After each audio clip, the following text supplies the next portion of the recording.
What is going on, guys? TalkNorwichCity here, back for another video. I hope you guys are doing really well. I'm kind of combining like 3 videos into one here, mainly because I haven't had the time this week to record all 3, but kind of a match preview, kind of a preferred 11, and kind of my reflection to the Leeds game on Tuesday night. That was really bad, and I think I'm going to title this video something along the lines of the most negative I've been this season, because I walked out of Leeds, and although I had a fantastic night, it was a fantastic atmosphere, I was really deflated. And normally I can pick positives out of games, like even from the Preston game, I was like, there's only a few changes that need to be made. The Fulham game, we played well first half, but Leeds, nothing had changed. And you know, if you do the same thing over and over again, you start to think, actually, do we know what we're doing? And the tempo was so low, there was no plan B. We chucked goals away like we did at Fulham and like we did against Preston. And these mistakes keep coming back. And I think it's the chucking the goals away bit that is most frustrating, because even when we were winning games against Cardiff, Burton, Rotherham, teams like that, we were still, you know, throwing goals away.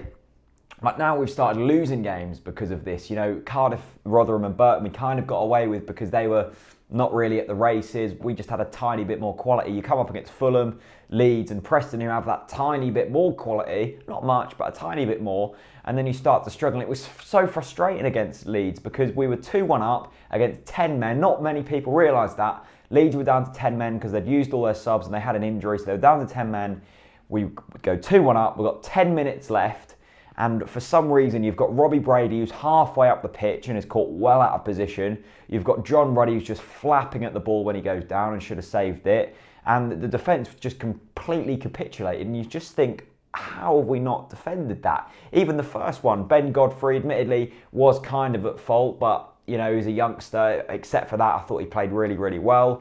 There was Robbie Brady was nowhere to be seen at left back. Admittedly, not a left back, but still an international footballer, should be doing a better job than that. The ball comes back in. There's no centre backs. You think, like, what are we doing up against the Leeds team who'd rested a lot of players? Chris Wood didn't play the majority of the match. I know Mowat and Roof played, but they had a few players who weren't out there, and it was just really frustrating. I think the thing that really tipped me over the edge was when the players didn't even come to like clap us. You know, there were no boos, there were nothing, and the Norwich fans applauded all the players off the pitch. Basong couldn't have got down that tunnel quick enough. Naismith chucked his shirt at someone, not chucked his shirt, he chucked his shirt in the crowd, walked straight down, didn't even look at the fans. So did most of the others. The only players I saw were Louis Thompson, who had his legs fully strapped in ice because he put such a shift in. I thought he was excellent. That was one of the only positives from Tuesday night. Ruddy gave a little clap. I think a couple of others might have done. But except for that, them players didn't look like they really cared. And that's what really gets me. If they put in a massive shift and they really show that they were up for it, then fair enough, you can kind of take defeat. But they didn't look like that at all on Tuesday night. And, you know, you're off the back of a defeat in the league and a defeat in the cup that we should have won. And then you travel to Brighton, who are above us in the table, one of the best teams in the league. This is probably, in my eyes, the second toughest trip in this league behind Newcastle away, up against that old manager, Chris Hughton. And you think, oh, if we lose this, then we're really in trouble. And Alex Neil, I tweeted out, and there was a bit of a mixed response. So let me know what you guys think in the comments about this one. But I don't like how Alex Neil never praises his players in the game. He didn't clap any of them throughout the whole game. He's constantly hounding them. In fact, if I was a player, I know I'm not a professional footballer, and I know I'm not earning 30 grand a week playing football, but I wouldn't like it if I was being constantly hounded even when I was doing good things on that pitch. Just a small thing, might just be me, but I don't like that. I still love Alex Neil. I still think he is the man for this job, but I'm starting to think, has he got a plan B? I'm not so sure. In terms of that, what else do we need to change? Well, if Cameron Jordan gets injured, we're screwed, because Nelson Oliveira, in my opinion, isn't good enough. I know he scored against Leeds, but except for that, he looked weak. He looked off the pace. His touch is poor.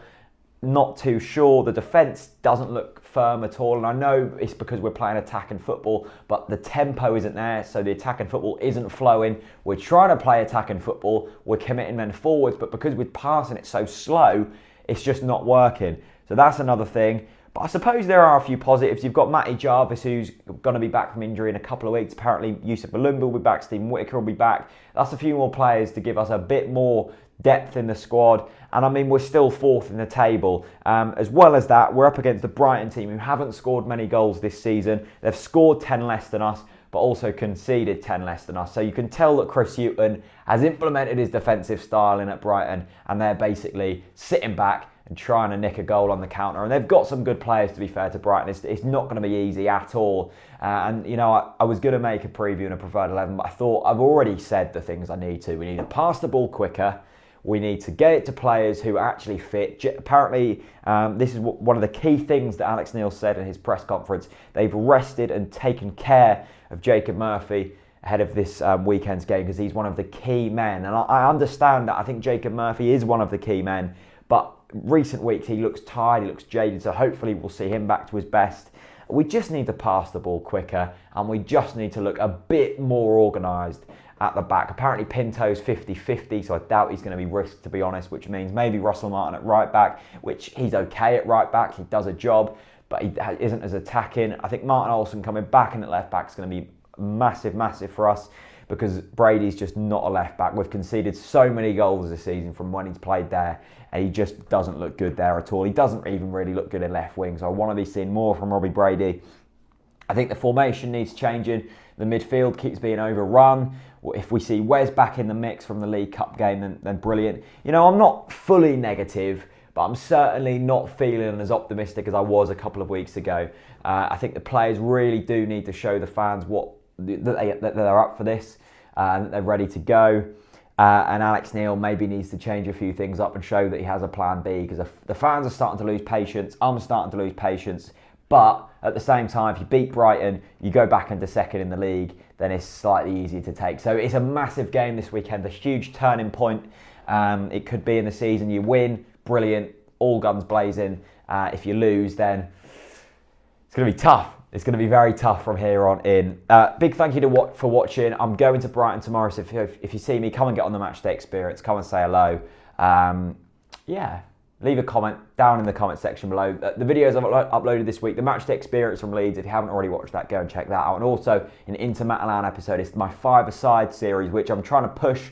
It's struggling for views at the moment. Next series I'm going to try and hope to make bigger and better. But if you like watching real life football, not that Norwich isn't real life football, but like me playing football, then go and check that out. You might enjoy it. Links to them will be in the description. Actually, just click through on the channel. I'll probably forget to put it in the description. Thanks for watching, and see you later. Peace out.